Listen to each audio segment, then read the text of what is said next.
Good morning, ladies and gents. Thank you so much for joining us ahead of our game against Edinburgh tomorrow. We've got our Director of Rugby, Mr. Jake White. In fact, we'll start with questions here on the floor and then go to the guys online. Open the floor. Jake, I guess the big thing is Jan Goosen back. Obviously, yeah, fantastic to have him back, but a bit of a surprise at 15. Is that because Christmas has been going really well at 10? Exactly that. I think, to be fair to Chris, I mean, I think everyone expects when Goosen arrives that all of a sudden he got to drop down to the bench. So, Johan's played 12, 13, 10. And I just think, again, probably a combination of having both those guys on the field, Chris and Johan. And also, Ken also gives us a chance to get Johan into the game without having to control everything from minute one. You can sort of get a feel for as the game unfolds. And he won't last. I mean, he won't last 80 minutes. I mean, he's just come back from like 11 months off. So that's why we also obviously got Mornay on the bench as well, because we can cover that up as well. Do you feel the box will be preferred to see on the thing? Yeah, I'm sure they would. I mean, I know that he's in the makeup there, Quivers, but again, we've been conservative. I mean, as I said to you last week, I probably could have squeezed him in as well, and I just think we've got to find the right time. I think that the Boks have also made it clear they need guys that have been in the system for a long time. I think that you read between the lines. That's why they've gone for a guy like France. Not taking it away from anyone else who's played well in the number 10 jersey during our campaigns. But if you read between the lines, what they said is they need someone who's sort of seasoned in the way they do things. So it would have probably been a bit tough for any guy, even Johan, to go in there now with 1 week prep and sort of slot in the way they want him to play. So hopefully he'll get a chance again. Hopefully he'll just play well first before that. Jake, it's also probably a bit more of a physical toll if he plays 10, because you don't have the front line defensively. Exactly. And also then he's in the firing line as well with running everything from minute one. Not that I know him well enough, not that I don't think he's going to try and push himself into 10 all the time either, but the nice thing about that, he can control on the way that he wants to get involved and that sort of level he wants to get involved. And I think it's exciting, because the more he gets into the first receiver role in the time that he's on the field, the more he's going to be comfortable being able to do it the next couple of weeks as well. I think one thing I also got to say is that, you want to make sure that every player feels as though he's been looked after. A guy like Chris Smith has done nothing wrong, and I didn't want him to feel that literally as Goosen arrives, he's just got to give up his jersey. I think there's a lot to be said for, hope of players as well. A lot of hope in terms of he wants to play with Goosen. I'm sure he's looking forward to that combination as well, as I'm sure everyone will when they see this team. You have Ulrich Lowe back in the pack? Yeah, he actually, interesting, because he got hold of me literally 2 minutes after he got told that he can come home and ask me, please, he needs to play. So, which is, again, I've experienced the other side where guys have been away from home for a long time, been on tour for a long time, probably needed some time off. I've experienced that as well.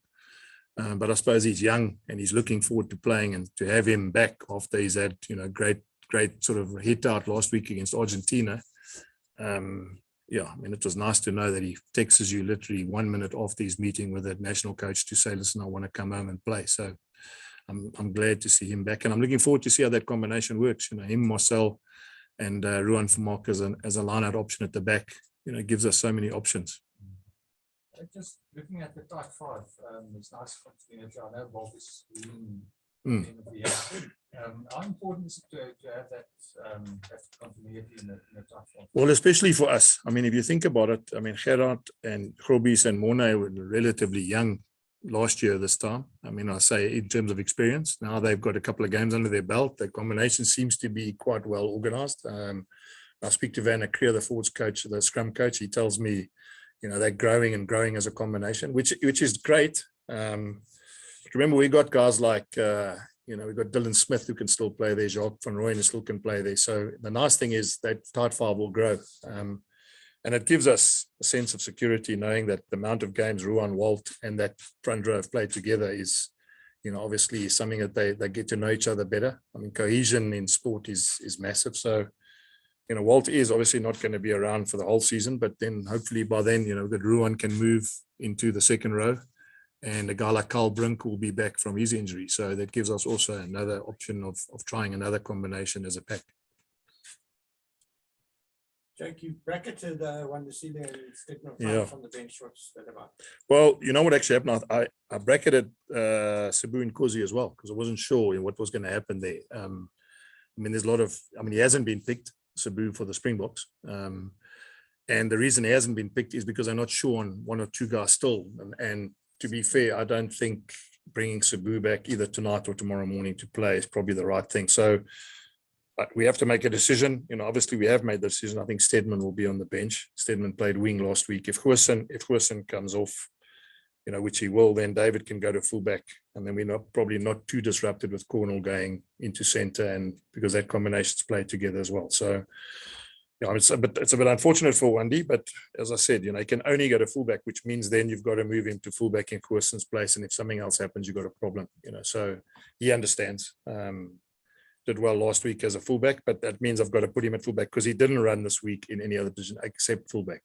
So again, it's basically a selection solution to the fact that the guy who's run in that position the whole week, which is Stedman on the right wing and at centre, needs to obviously be on the bench. Jake, were you surprised that they called both Kirtley and Spoo up, given that it's just one game in South Africa? Well, I was surprised because obviously, they did well last week, and then I didn't think they would move away from that group, which obviously they didn't. But I want to talk for them, but I've heard that there's a couple of injuries that they are waiting for the last minute, and that obviously influences our selection. But Brendan, I've been on the other side, so I know what it's like. So they've got to come first, and if it means tomorrow morning the guy who's 50-50 isn't available, then I'm sure Sabu will be involved, and that'll be good for him as well. So next week we'll have hopefully Kainan and Kirtley and Sabu back, and then it'll be nice to have that depth in the back three for next week's game as well. Yeah, we've been talking quite big words this week. Yeah, and they're quite confident coming. Well, they beat us last year, to be fair, and this is, if it's not 2/3, it's very close to almost most of these guys are at the Scottish International. So, they played together. Kubus asked me now about the top 5. That group of players have played together lots of rugby, not only for Edinburgh, but for Scotland as well. So, yeah, I've got no doubt. They're a good side. As I said, they beat us last year. We got to the final. So, the nice thing about we know that we're not going to underestimate them. They're coming here. They've got, I think, 4 South African props in their starting 23. So, they'll know what it's like to be at Loftus, and I'm sure they'll be important for Edinburgh. So we just got to play well tomorrow. No other questions on the floor? Okay, we'll go to the guys online. Ashfaq. Hi, Jake, and hi, guys. Jake, I know you're big on test caps. So I don't know if you know this, but Goosen actually has 7 test caps at fullback and only 6 at fly-off. So he's actually more qualified at fullback than fly-off. You're 100% right. You're 100% right. But just in terms of his goal there. I also know he was man of the top 14 playing at 13 for Racing Metro. So, if I know him, he probably would want to play 13 as well. Yeah, Jake, just in terms of his role there, because obviously you have a very specific role for your fullbacks, as you've seen with Kirtley and Kainan, even David Kriel as well. So will it be a case of him playing like a first receiver at 10, or must he keep his shape to maintain the width at the back? Ashfaq, let me say this to you. I think that one of the things he does do, which is similar to Kainan and Kirtley, is he can use his feet and he can get out of positions. He kicks well as a 10. So if he gets caught behind, he's got a boot that can get us out of our 22 as well. So I would say the answer to that question for me is I want him to get involved as many times as he wants, wherever he wants to, and just build confidence for him going forward. So, there's no specific role. We've obviously got set plays that we run, and he knows what his role is in those plays. But the more times he gets his hands on the ball in multi-phase, whether it be at 10 or 12 or 13 or even outside the wingers, then that's fine. My main goal is to get him through this game after a long injury, and let him just be confident post-game that he's now back on the field and he can play for us at any position we need. I know that he wants to play 10 I know that's probably where the national coaches want to see him as well. So, that'll happen. But I think we'll just, as I said, we're going to try and control it. Because obviously I rate him highly, and he understands rugby enough to know that he can control when he wants to. He can basically, I have enough confidence with him in him to decide when and how he wants to come into the team. Jan? Thank you, Jumani. Jake, thank you. You basically touched on Edinburgh earlier, but my question is twofold. It's very different from last year. Last year, you started with 4 away games on the road, very unknown. This year, I know you were at Edinburgh last week, but it's so close to home, it's almost like a home game. How different is it to start at home this season and then face a team that you've beaten last year? How does it change the setup? Yeah, you mean they beat us last year? Yeah. So apologies. Yes, they beat you last year. Yeah. Look, it can't get any tougher than it did last year, Jan. Last year, not only you say 4 away games, I think we played 5 away games in 6, and I think we had 1 win and 1 bonus point after those games. So, it cannot get any harder than it was. And yet we found a way to work hard and get into the final. And had it been 1 or 2 results, we probably could have finished top of the log as well and got a home final. So, that is the nature of this competition. And how nice is it? Well, it's, again, it's a different challenge, but it's much easier. And I think just from a logistical point of view and travel point of view, to play at home. Tomorrow it's an afternoon kickoff. Hopefully it's a nice day weather-wise, and we can play good rugby. I think this tournament, the one thing nice about this tournament is every week is different. In a couple of weeks' time, we're going to be in Glasgow. It's snowing there, and then we're going to be in Italy again and playing an evening game in Italy. I suppose what I'm saying is a 2:30 game at Loftus is something I'm sure these boys are looking forward to. Even though it's against a side that beat us, even though it's a side that has got a lot of internationals, it's a great measurement for us to see our players as well. Kobus was mentioning it there. I want to see how good our tight 5 is against an international tight 5, and that's another test for them. Jake, as a follow-up, you touched on this, Africans in their team and the fact that they know Loftus. What can they tell their teammates about playing 2:30 and the weather prediction says 29 degrees, so it's probably not going to be much lower than 29 at 2 o'clock. So what can they tell them? It's going to make it easier for them. Well, I don't know if we're going to make it easier. Just hopefully they'll tell them it's very tough to play at Loftus at 2:30 against a lot of Blue Bulls guys that want to win. Hopefully they get that message to them, because that's generally what we're hoping for, is hoping that we play well enough and we play well in front of our home crowd, and we play, from the continent now, the World Health Organization Jan, has can you mute confirmed yourself there, 7 new cases. So of Jan, I hope I Ebola answered the question. Hopefully they'll just country reinforce things that reported we hope its we get first right tomorrow. fatality from the highly contagious virus since Yeah. 2019. A 24-year-old man from Central District Can you of guys mute yourselves, please? died from the Use it on virus. this week. 405. At least 43 contacts have been identified, while 10 people Channel 405. Okay, thanks. Yeah. Thanks, Jan. I've muted him. Thanks. Heinz? Hi, Jake. Hope you're well. Also, just a 2-parter, please. Firstly, just how far is Jacques du Plessis off?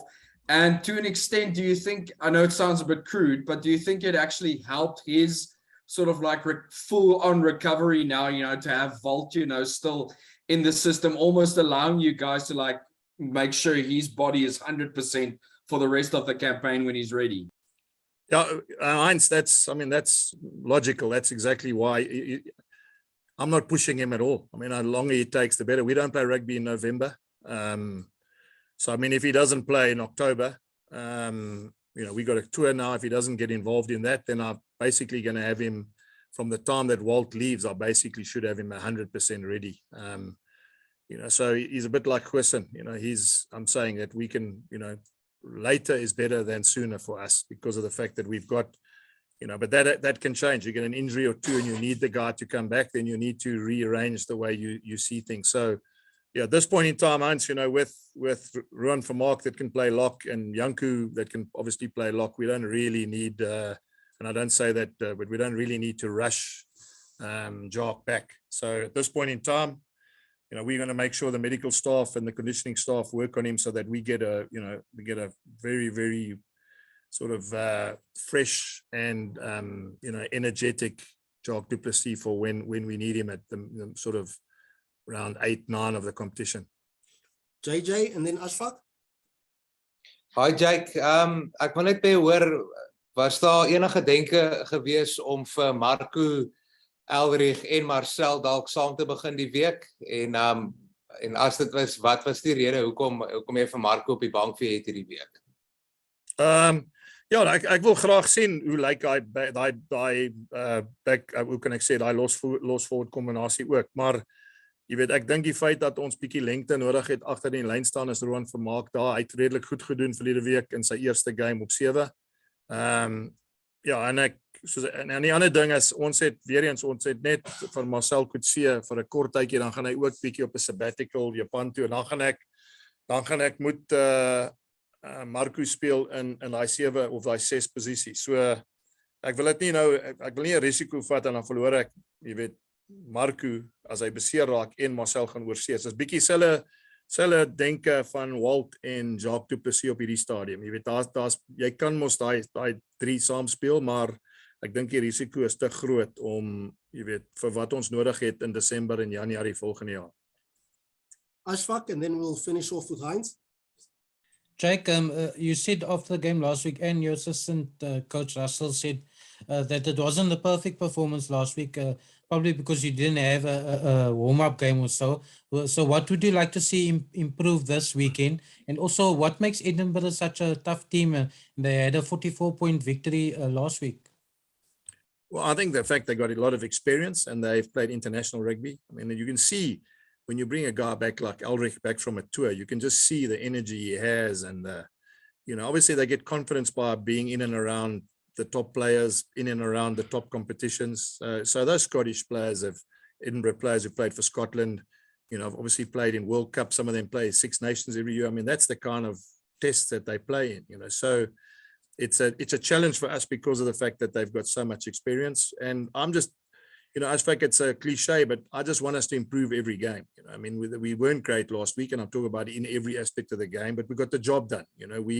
We showed things like at 15 all of what good teams do. They just find a way to keep grinding out and winning the game. Sometimes you get teams that when they up 15-3 and it's 15 all, they find ways to implode. So that was that sort of take-home message, is that we found a way to get back and win that game 31-15. And had it been for 1 or 2 passes, maybe we could have got a bonus point. But Edinburgh is a different challenge. They're a good side. They're well coached, and they play a style that's probably similar to the Lions, very similar. So they like to move the ball around. They like to try and get around you and beat you around. They look at the outside backs they have. So I got no doubt that last week was a great sort of rehearsal for us for what we can expect against Edinburgh this weekend. Heinz? Jake, also just on that, I'm pretty sure you guys can still tighten up certain aspects of defense, but just on that, you must have been quite chuffed that in the end, you guys only led in 2 tries, in a game where you guys basically were still rusty, so that's pretty encouraging sign. Yeah, Heinz, I mean, 2 tries and 1 was a maul try, which we got the timing wrong. So yeah, I mean, one multi-phase defensive set where we got it wrong. And yeah, I mean, obviously we're happy about that because the Lions are a side, they're going to score points against people. I mean, the Lions, a bit like Edinburgh, if you let them run and you make poor decisions defensively, you will leak tries. So there's a lot, as I said, a lot we could have got out of that game, even though it wasn't the perfect start. We'll come back to the floor, Brendan, and then Ken. Jake, Edinburgh is obviously plays a ball in hand approach. They use Bill Marta quite a lot, and that must for your forwards be nice to have that sort of challenge of a guy that runs so hard and fast and straight at the opposition. And he picks up a lot at scrum time as well, so it's a different sort of attacking set that they run off. They use him a lot from the back of the scrum. But they are a ball in hand team, as you quite rightly say, Brendan. And that's why Lions last week was very similar to what I think we're going to get with the Lions team, with the Edinburgh team. And I think the dress rehearsal we had last week defensively and understanding about how we need to cover the width of the field, which we did, we did reasonably well. Yeah, I mean, it's they're a good side. I mean, we know they're a good side. I'm not sitting here trying to tell you anything other than the fact that they're a good team. We're going to have to play well. You know, they beat us last year. And I know it's home and away, but the relevance is they've beaten us. And, you know, that's one side we didn't beat last year. And we've got another chance tomorrow with it. Almost, you know, I want to say the same team, but almost the same sort of combinations we've got. And hopefully we can, you know, get it done tomorrow. It seems to be a little bit underlying motivation for the guys, because this whole week, everybody that's spoken from your camp has spoken about the fact that you lost last year. So that's obviously the guys take that quite personally. Yeah, we don't like losing. You know, that's the one thing. We just don't like losing, and they beat us. I mean, that's the, you know, that's that group of players beat us, and you know, as I said, we've got to make sure that we play well, because it's like anything. When you know that people are good enough to beat you, you've got to be up for it. So yeah, I mean, it is a message, but it's not like, as I said, it's a driving factor in our team, because we just don't want to lose. To wrap it up, Ken? Given what you said about Edinburgh, and I know it's a fine balancing act from last week. You spoke a bit about it after the game in terms of game management, and you were happy that the guys didn't just boot the ball downfield from their own 22. But I guess the counter argument to that is that the Lions are quite inexperienced and maybe weren't good enough to punish you for some of the mistakes. Correct. In the 22. So are you looking for maybe a touch more game management this weekend, a little bit more accuracy there? Or I'd like to say yes, but I've got Gussen at fullback. So to be fair, I mean, no one knows what he's going to do, you know, not even him. Look, you're right when you say that. If you inaccurate against Edinburgh and you give them some of the opportunities we gave the Lions last week, then they're going to be better, and they're going to be much more organized, and I think that they're going to be a lot more difficult to keep out. But also, guys, let's also not forget it's altitude. It's 2:30 in the afternoon. They've been in Cape Town the whole week. You know, people can underplay it as much as you like. The more the game is about keeping the ball alive, and the more the game is about it, you know, repeating involvements, I wouldn't say the better, but the more challenging it will be for both teams as well. And I'd like to believe, you know, us having trained at this field, and having played at altitude, and having played, you know, most of our rugby in those conditions, that hopefully that'll suit us better. Thanks, ladies and gents. That's it. We'll meet tomorrow at the beer garden, where drinks will be on Coach Jake. Thanks very much, ladies and gents. Thanks, guys. Thanks, guys. Cheers.